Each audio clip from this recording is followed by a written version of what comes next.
हम लोगों की लड़ाई सोशल जस्टिस की रही है। आप भी फाइट कर रहे हैं, हम भी एक कोशिश कर रहे हैं।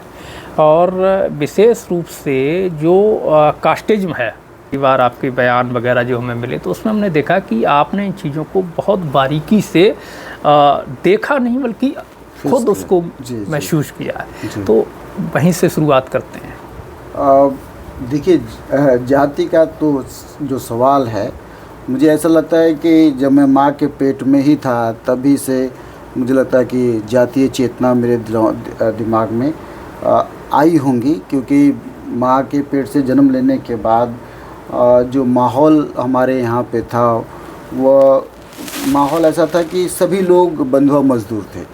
एक भी पर्सन ऐसा नहीं था कि जो कोई बड़ा पद पे हो, कोई सरकारी नौकरी करने वाला हो, तो सब बंधुआ मजदूर थे। तो हमारा जो एरिया था वही हमारे लिए सब कुछ था।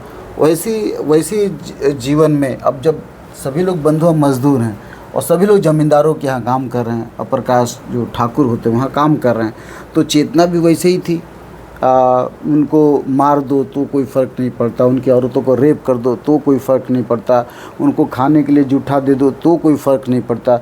इस तरह के अपमानजनक वातावरण में मेरा जन्म हुआ। और खाने का माहौल तो आपने कई बार मैंने ये बात लोगों को बताई भी है, अभी भी बता रहा हूँ कि हमारे यहाँ पे खाने का, अब चूँकि जब बंधुआ मजदूर थे खाने को होता नहीं था, खेत किसी के पास ज़्यादा था नहीं, तो उस ज़माने में पैदावार भी ठीक ढंग से नहीं होता था, तो ज़्यादातर लोग चोरी करते थे। मेरे पिताजी चोरी करते थे, चोरी करके सबको खिलाते पिलाते थे। अब चोरी से आप कितना दिन अपना पेट पालोगे?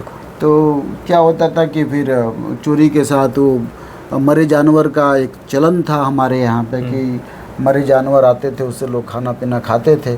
तो हमारे सभी लोग खाते, तो हम बच्चे थे, हम भी खा लेते थे। हमको भी नहीं पता चलता था कि मरे जानवर का मांस खाना अच्छा है, क्योंकि स्वस्थ जानवर का मांस तो खाया ही नहीं था। भाई आप कंपेयर तो तभी होगा ना जब आपने उस ज़िंदगी में जिया हो। अगर ए है तो बी पता चलेगा। जब मैं ए ही देख रहा हूँ तो बी का तो पता ही नहीं था। तो यही नहीं पता था कि इससे अच्छा भी खाना मिलता है। हमको तो लगता था कि वही खाना सर्वश्रेष्ठ खाना है, सबसे अच्छा खाना है। तो वो खाते थे। और हमारे भैया थे तो वो, चूँकि दुनिया, हमारा देश केवल वही चमरोटी थी जी। हाँ, उसके बाहर तो कभी किसी ने देखा नहीं। और जो देखे होंगे वो मजदूर के रूप में गए थे। तो हमारे बच्चों के लिए तो वही घर था, वही देश था, वही भारत था, वही सब कुछ था, वही वर्ल्ड था। तो वहाँ पे मेरे भैया चूहा मार के खाते थे तो हम भी खाते, भैया चूहा खाते थे तो हम भी खा लेते थे। अच्छा, हमारी दादी गोबराहा रोटी बनाती थी, तो हम गोबर का रोटी ये होता था कि गोबराहा रोटी मतलब थोड़ा सा डिटेल बताइए। हाँ, गोबराहा रोटी मतलब ये था कि देखिए, चूँकि खाने को किसी को नहीं होता था, तो हमारे इस पूर्वांचल में, पूरे पूर्वांचल की बात कर रहा हूँ, मतलब केवल हमारे गांव की बात नहीं है, जो चमार बिरादरी के लोग थे वो क्या करते थे कि ज़मींदारों के यहाँ काम करते थे। तो जो भैंस या जो बैल है, जब गेहूं को चलते थे, मतलब पैर चला करके, तो वो गेहूं निकलता था। तो जो बैल थे या गाय थी, वो या भैंस थी, वो गेहूं खा लेते थे। तो कई बार वो कि जो गेहूं तो छोटा सा दाना होता, वो पचता तो है नहीं, डाइजेस्ट नहीं होता, वो तो खड़े रूप में ही रहता था। तो जो गोबर से गोबर आता था स्टूल के रूप में, भैंस से या गाय से या बैल से, तो उस गोबर को लोग साफ़ करते थे। साफ़ करने के बाद जो गेहूं निकलता था उसको साफ़ करके जो रोटी बनाते, उसी को गोबराहा रोटी कहते हैं। अब यह सोचो कि आपने हमको जानवर बना कर रखा, मतलब हमको ये भी नहीं पता था कि खाना कैसा होता है। हमको तो बस गोबराहा रोटी पता था। और चूँकि हमारी जो आजी थी, मतलब हमारी दादी थी, उनके मायके से आता था, नात रिश्तेदार से आता, यही आता ही था गोबराहा रोटी का। इतना बुरी स्थिति थी। और देखो, सब चाव से खाते थे, किसी को बुरा भी नहीं लगता था कि हम ये खा रहे हैं और ख़राब लगता। तो वो पूरे एरिया के लोग खाते थे और हम भी खा लेते थे। मुझे भी नहीं पता था कि ये खाना नहीं खाना चाहिए, कितना ख़राब खाना है। और इतना ही नहीं था, मरे जानवर का हाल और बुरा था। इतना बुरा था कि यह देश, मैं हमेशा कहता हूँ, ये देश नहीं है, ये एक कत्लगाह है। क्यों कत्लगाह है? क्यों ये देश नहीं है? क्यों मैं ये कहता हूँ कि जो बाबा साहब के शब्दों में कि ये होमलैंड नहीं है, क्यों नहीं है? आप ये बताओ कि जब जानवर मर जाते थे तो हमारे यहाँ पे एक जगह है, उसको कहते हैं छिछलिया पार या डिग्घा कहते हैं, जहाँ पे एक पर्टिकुलर प्लेस होता है किसी भी गांव में कि बड़े जानवर को छोड़ने फेंक देते हैं ना, तो वहाँ फेंक देते थे। और चमरौटी अगर आसपास रहती थी तो जानवर मरा है कैसे पता चलता था? उनको तो पता नहीं चलता था। कभी गाड़ देते थे ज़मीन में, कभी फेंक देते थे। तो जब चील थे ना, चील तो बहुत दूर से, चील जब वहाँ पे आकर के किसी भी मरे जानवर पर देखिएगा, चील पहले आते हैं। तो चील को उड़ते देख करके वो समझ जाते थे कि हाँ मरा जानवर। अब उसके बाद चमारों के जो बस्ती थी वहाँ के लोग दौड़ते, गांव है मड़हा, हमारे गांव का नाम है गोधना, तो मड़हा और गोधना के लोग दौड़ पड़ते थे जो बहुत ज़्यादा भूखे रहते थे। और जब चील वाले जानवर को काट करके ये लाते तो खाना बनाते थे। ये हमारा इतिहास रहा है। स्कूल के अंदर भी क्या कुछ इस तरह की चीज़ें मतलब होती थी कि भाई चमार है या दलित है, बिल्कुल वो अलग बैठेगा, अलग पार्टीशन अलग बैठने के लिए मैं बंगाल में, मेरे पिताजी बंगाल चले गए थे, नक्सलाइट आंदोलन में शामिल हो गए थे जी। तो जब पिताजी बंगाल चले गए तो हमको लेकर के, मेरी माँ को लेकर गए। तो उस वक्त हमको ये नहीं पता था, लेकिन ये था कि जैसे यूपी में चमरौटी है, बभनौटी है, वो बंगाल में भी ऐसा ही था। अब मेरे पिताजी जॉब करते थे तो एक माझे पड़ा था जहाँ पे आदिवासी रहते। आज मुझे समझ में आता कि आदिवासी हैं, तब हम ये सोचते थे कि वो डिग्रेडेड लोग हैं। अच्छा। वो हमसे, मैं चमार हूँ, मैं खुद ये सोचता था कि वो हमसे ख़राब लोग, क्योंकि उनके घर में हिंदू धर्म की हाँ ये खूबी हमारे दिमाग में चेतना थी कि अच्छा हम सुअर खाते थे तो हम लोग छुपा के खाते थे, है ना, चमरौटी में खाते थे, सबको पता था, लेकिन बाहर के लोगों बताते नहीं थे। आदिवासी खुलेआम खाते थे, तो सुअर खाना ऐसा लगता था कि बहुत ख़राब चीज़ है, तो वो खाते थे खुलेआम, तो हम सोचते थे वो बहुत ख़राब लोग हैं, खाते खुद भी थे है ना। तो वो उसको कहते थे माझी पाड़ा, है ना। पाड़ा मतलब प्लेस होता है, जगह होता है। तो अच्छा उसके बाद हाड़ी पड़ा था, हाड़ी मतलब मेहतर। तो एक कॉलोनी ऐसी थी जहाँ पे केवल मेहतर लोग रहते थे। अच्छा। बंगाल की बात बता रहा हूँ, जहाँ पे कम्युनिस्ट आंदोलन रहा है, जहाँ पे नक्सलाइट आंदोलन रहा है, जहाँ पे बहुत कुछ रहा है, उस बंगाल की रिजिडिटी की बात बता रहा हूँ, जिसको दिखाई नहीं पड़ता। मुझे दिखाई पड़ा अब जब मैं JNU में आया तब पता चला। अच्छा, उसी पे लेबर कॉलोनी था। लेबर कॉलोनी, चूँकि पिताजी लेबर थे तो इसलिए लेबर कॉलोनी मिला। तो लेबर कॉलोनी के पास ही हाड़ी पड़ा था। एक सौताल, मेरी माँ सौताल कहती थी, अब मुझे सौताल की सौताल नहीं था, वो संथाल पड़ा था, संथाल, है ना। और मेरी माँ को पता नहीं था, लेकिन हम भी सोचते थे कि पता नहीं सौताल क्या में मतलब बोल नहीं पाती थी तो सौताल बोलती थी, लेकिन वो संथाल पड़ा था। तो संथाल भी एक आदिवासी थे। तो उस कॉलोनी में ना, उस एरिया में कॉलोनी वाले मकान, एक घर बटे थे। तब हम इस बात को नहीं समझते थे, लेकिन जो हाड़ी पड़ा था उसमें मेरा जाना आना था। तो मैं हाड़ी पड़ा की एक ऐसी कहानी बता रहा हूँ जिसमें मैं इसलिए हिंदू धर्म से नफरत करता हूँ कि एक हाड़ी समाज के, मेहतर समाज की महिला थे, वो मछली रखी थी और उसके घर में उनके पति से झगड़ा हो रहा था, और उसी झगड़े में मैं पहुंच गया। तो मैंने झगड़े में ये देखा कि जो मुर्गी बहुत पाल रखे थे, तो मुर्गी जो है ना, वो मछली को चोंच मार करके खा रही है, मतलब जूठा कर रही है, और फिर उसी खाने को वो लोग खा गए। अब ये चीज़ें बड़ी अजीब थी मेरे लिए कि तब मैं थोड़ा समझदार होने लगा था कि देखिए कैसे हिंदू धर्म ने आपको जानवर से भी नीचा कर रखा। हाँ, मतलब जानवर का जूठा खाया जा सकता है। अगर कुत्ता किसी बर्तन को जूठा कर दे तो उसको साफ करके उसमें खाना खा सकते हैं, उसको घर में रख सकते हैं। लेकिन अगर किसी दलित ने उसको टच कर लिया, ठीक है, तो वो मतलब फिर उसके योग्य नहीं रहा। और मैंने कई जो वाल्मीकि समुदाय के लोग थे हमारे घर में, मैंने देखा कि वो आए टॉयलेट तो हाथ डाल करके टॉयलेट साफ कर रहे थे। जब ये सीन देखा मैंने, क्योंकि मैं तो कभी देखा नहीं था, मैं जब अपनी आंखों से देखा तो मैंने ऐसा लगा कि वो नहीं कर रहा, मैं कर रहा हूँ, मैं मर गया था। ऐसा पहली बार हमको ऐसा लग रहा था कि मैं उसके साथ खाना नहीं खा पाऊँगा। ये मैं अपनी बात बता रहा हूँ, जो खुद ही इतना डिस्क्रिमिनेशन फेस किया।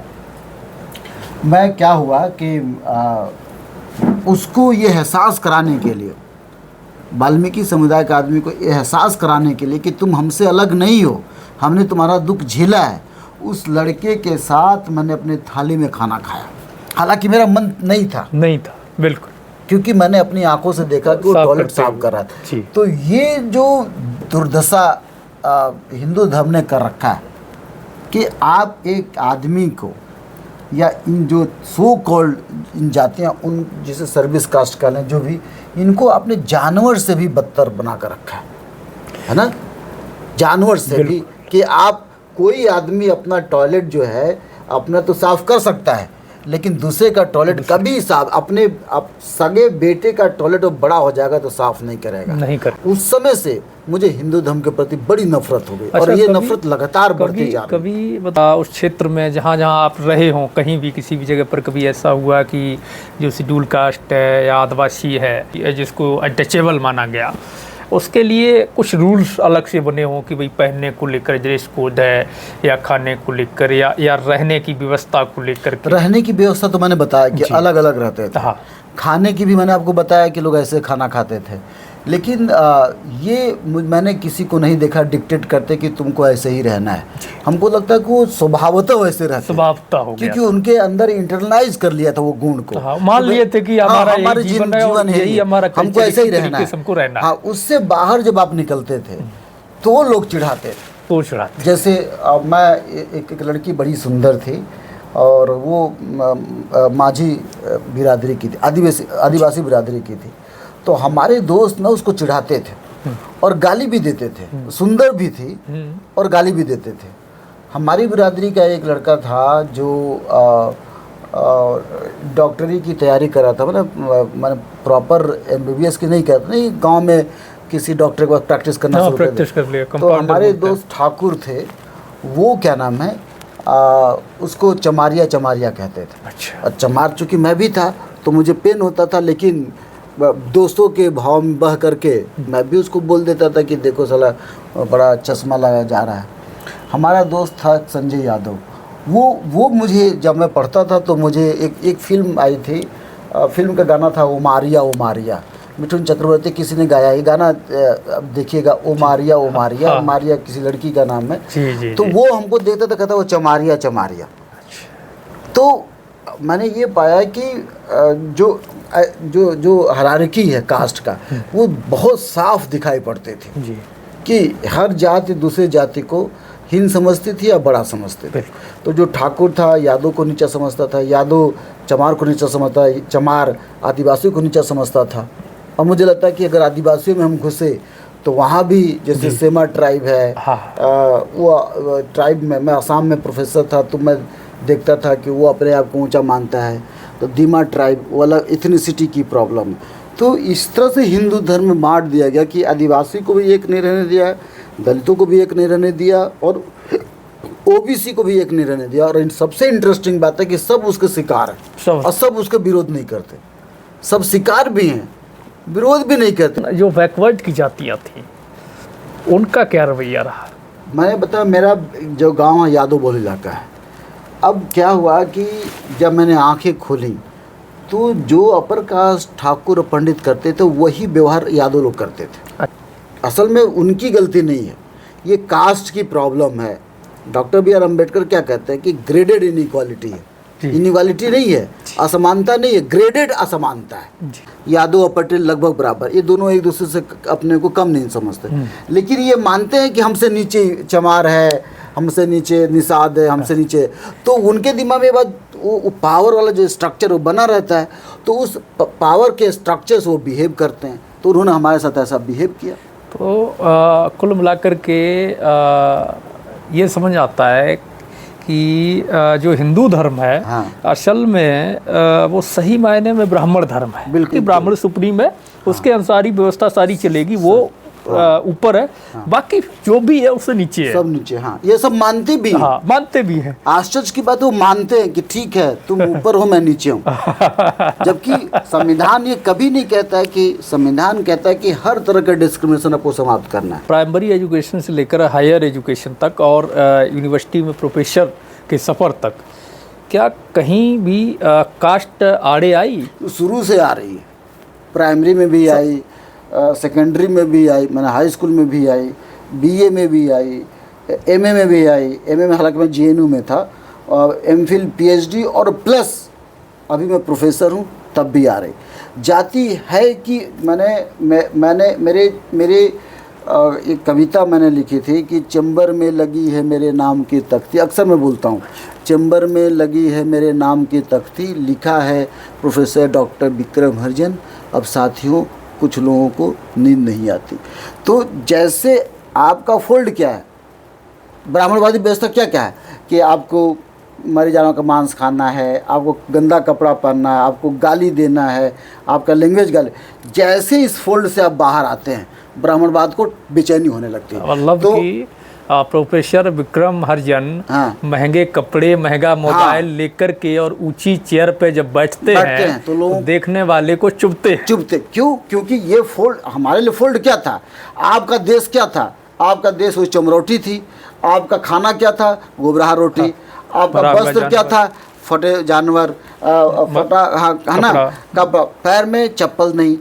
आप बताइए, मैं इस सारे फोल्ड को तोड़कर बाहर निकला तो आप मुझे पहचाने क्यों? उनको लग रहा कि ये मेरा ट्रेन है। भाई बादाम कौन खाएगा? पंडित खाएगा, चमार नहीं खाएगा। हाँ, अखरोट कौन खाएगा? पंडित खाएगा, चमार नहीं खाएगा। महंगी किताब कौन पढ़ेगा? पंडित पढ़ेगा, चमार नहीं पढ़ेगा। तो जब आप इस फोल्ड को तोड़कर बाहर निकलेंगे तभी तो चुभते हैं। चप्पल पे चमाइन चले, सैंडल पे दुनिया, हाय मोरे रामा बदल गई दुनिया है। तो अब सैंडल पे धोबिन चलने लगी, दुनिया तो बदल जाएगी। चप्पल पे चमाइन। आप जरा सोचो, हमें चप्पल पे नहीं चलना था। इसका अर्थ क्या था कि आप चप्पल पे भी नहीं चल सकते, आप सैंडल पे नहीं चल सकते, है ना। हाय मोरे रामा बदल गई दुनिया। मैंने कितना अपराध हो गया इस धरती पे कि जो तथाकथित दलित समाज के लोगों ने चप्पल पहनना शुरू कर दिया। एक दलित समाज का, मतलब वो व्यक्ति जो गुबराह रोटी खाता था, वो व्यक्ति जो मरे हुए जानवर का मांस खाता था, चूहा खाता था भून करके, मैला कुचैला कपड़ा पहनता था, वो व्यक्ति अगर प्रोफेसर बन गया है तो निश्चित तौर पर ब्राह्मणवादी व्यवस्था या कथित जो धर्म बनाया गया है, उस धर्म के लोगों और ठेकेदारों, उसको मानने वाले, उसकी आज्ञा को फॉलो करने वालों के लिए निश्चित तौर पर ये एक, अगर कहें तो कलयुग ही है कि एक व्यक्ति प्रोफेसर बन गया। घोर कलयुग है, घनघोर कलयुग है कि जिसको मतलब होना चाहिए था कि भाई बेगारी करनी चाहिए थी। जिसको चाहिए था कि वो ऐसे करके, ऐसे कुकर करके ऐसे बैठे जाता उकड़े होकर के जमीन पर, और बाबूजी कुछ खाने को मिल जाए तो दे दो, है कोई काम हो तो बता दो, हम कर देते हैं, शाम को 1-2 रोटी दे दीजिएगा, या फिर आपका कोई जूता पॉलिश करना है, कोई कपड़ा धुलने को दे दो, या कोई जानवर नहलाना है, ऐसा करना हो दे दो, हमें भूख लगी है कुछ रोटी खाने को दे देना बदले में। वो स्थिति से निकला हुआ व्यक्ति या उस समाज से, क्योंकि ये एक तो अकेले हम बात कर रहे हैं अभी प्रोफेसर विक्रम हरिजन की, तो ये अकेले नहीं, एक व्यक्ति से जो हम बात कर रहे हैं यहाँ पर, वो हम पूरे एक समाज को देखने के लिए कर रहे हैं। और ये इनके साथ नहीं अकेले है, ये भारत के अंदर रहने वाली जो 90% जो अर्जक जमात है, जो कमेरा जमात है, जो निर्मित करने वाली समाज है, जिसने इस पूरे राष्ट्र का निर्माण किया है, जिसने इस देश को पाला है, इवन उन लोगों को पाला है जो लोग ये कहते हैं कि जो भी है वो हमारे हिसाब से है और हमारे लिए, हमारे द्वारा है। यानी कि जो व्यवस्था बनी हुई है वो व्यवस्था हमारे लिए, हमारे द्वारा, और हमने बनाई है, इसलिए आपको उसे फॉलो करना है और जैसा हम कहेंगे वैसा आपको करना है। जबकि सच ये है कि जिन लोगों को हल्की मूठ पकड़ना वर्जित हो, जिन लोगों का शरीर या आत्मबल या धर्म इतना कमज़ोर हो कि एक अनटचेबल की परछाई उसके ऊपर पड़ जाए तो उसको नहाना पड़े, तो आप सोचिएगा कि वो कितना सख्तहीन समाज होगा या धर्म होगा या व्यक्ति होगा। लेकिन वो व्यक्ति जिसकी या वो समाज जिस समाज के शख्स की परछाई पड़ने से अगर कोई अनटचेबल हो जाता है, अछूत हो जाता है, तो मैं समझता हूँ कि मोस्ट पावरफुल कौन है? मोस्ट पावरफुल वो व्यक्ति है जिसकी परछाई पड़ने से बदल गया कुछ, यानी कि वो अनटचेबल हो गया। जो पहले टचेबल था यानी कि पवित्र था, वो अपवित्र हो गया। तो इस हिसाब से पावरफुल कौन हुआ? प्रोफेसर विक्रम हरिजन या इनके जैसे वो लोग जिन्होंने इन सारी चीज़ों को एक चुनौती के रूप में लिया और इस पूरे सफ़र को यहाँ तक तय किया। तो ये एक बड़ी लड़ाई है।